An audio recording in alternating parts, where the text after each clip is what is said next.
മുള്ളരിങ്ങാട് വനത്തിൽ നിന്നും ഇറങ്ങി വീട് തകർത്ത കാട്ടാനയെ പെരിയാർ നദിക്ക് അപ്പുറത്ത് വനത്തിലേക്ക് വിടുമെന്ന് കോതമംഗലം DFO സൂരജ് പറഞ്ഞു. ഇതിനായി വനം വകുപ്പ് ചർച്ച നടത്തുകയാണെന്നും 1 മാസത്തിനകം നടപടി ഉണ്ടാകുമെന്നും അദ്ദേഹം വ്യക്തമാക്കി. മുള്ളരിങ്ങാട് കാട്ടാന തകർത്ത ജോണി ആന്റണിയുടെ വീട് സന്ദർശിക്കുകയായിരുന്നു അദ്ദേഹം. എന്നാൽ വനം വകുപ്പിന്റെ വാഗ്ദാനങ്ങളിൽ വിശ്വാസമില്ലെന്നും നടപടികൾ കണ്ടില്ലെങ്കിൽ പ്രക്ഷോഭത്തിലേക്ക് പോകേണ്ടി വരുമെന്നും പഞ്ചായത്ത് അംഗങ്ങൾ വ്യക്തമാക്കി.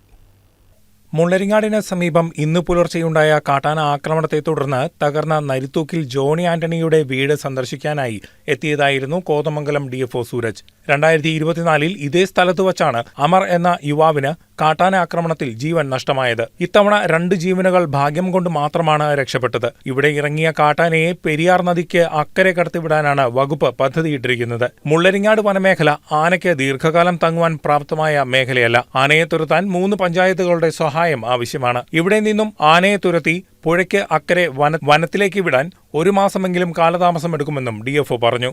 ബേസിക്കലി മുള്ളരിങ്ങാട് ഒരു വളരെ ചെറിയ ഫോറസ്റ്റ് സ്ട്രെച്ചാണ്. അപ്പോൾ ഇവിടെ ആനയ്ക്ക് സ്ഥിരമായിട്ട് നിൽക്കാനുള്ളൊരു സ്പേസ് ഇല്ല എന്നുള്ള കാര്യം നമ്മൾ റെക്കഗ്നൈസ് ചെയ്തിട്ടുണ്ട്. നമ്മൾ ഓൾറെഡി ഇതിനു വേണ്ടിയിട്ട് ഡിപ്പാർട്ട്മെന്റ് തലത്തിൽ നമ്മൾ ഡിസ്കഷൻ നടത്തുകയും ഇതിനിവിടുന്ന് ഓടിക്കാനൊരു പ്ലാൻ നമ്മൾ തയ്യാറാക്കിയിട്ടുണ്ട്. ഇതിലെ പ്രശ്നം എന്ന് പറയുന്നത് 3 പഞ്ചായത്തുകൾ ഇൻവോൾവ് ആണ്.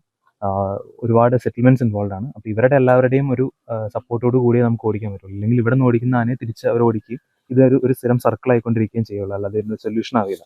അപ്പോൾ അതിനുള്ള പ്രവർത്തനങ്ങൾ നടക്കുന്നുണ്ട്. നമ്മൾ ഓൾറെഡി പഞ്ചായത്തിനോട് ആ സഹായം നമ്മൾ ആവശ്യപ്പെട്ടിട്ടുണ്ട്. അപ്പോൾ ഒരു ജോയിന്റ് മീറ്റിംഗ് അടക്കം നമുക്ക് കൂടാം. അപ്പോൾ തൽക്കാലത്തേക്ക് നമ്മൾ ഒരു എലിഫന്റ് ഡ്രൈവിംഗ് നമ്മൾ നമ്മുടെ ലെവലിൽ നടത്തുന്നുണ്ട്, ഡിവിഷൻ ലെവലിൽ. പക്ഷെ അത് നമുക്ക് ഇതിനു മുമ്പ് നടത്തിയപ്പോഴും ഈ ഒരു പ്രശ്നമാണ്, അപ്പുറത്തെ ഒരു സെറ്റിൽമെന്റ് ഉള്ളതിന്റെ പ്രശ്നമാണ്. അപ്പോൾ താൽക്കാലികമായിട്ട് നമുക്ക് ഏതായാലും ഇതിനെ ഒന്ന് ഇവിടുന്ന് പുഷ് ചെയ്യുന്നുണ്ട്. അതിനുശേഷം നമുക്കൊരു ലോങ് ടേം പ്ലാൻ എന്ന രീതിയിൽ ഇതിനെ കടത്തിവിടണം, പെരിയാർ കടത്തിവിടണം എന്നാണ് ഇവിടുത്തെ ആവശ്യം. അത് ഡിപ്പാർട്ട്മെന്റ് തരത്തിൽ നിന്നല്ല, DFO എന്ന രീതിയിൽ ഞാനും ഇതിനോട് സപ്പോർട്ടീവാണ്, ഡിപ്പാർട്ട്മെന്റ് സൈഡിൽ നിന്ന് ഇതിനെ സപ്പോർട്ടീവാണ്.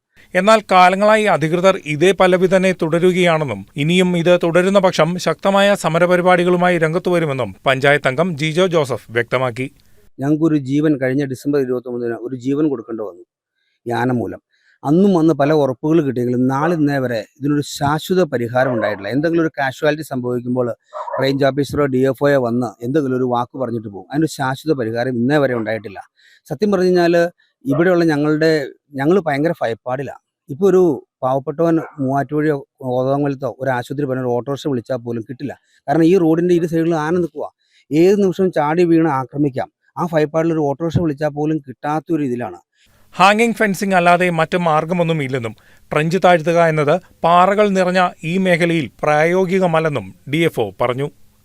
News desk KCV news.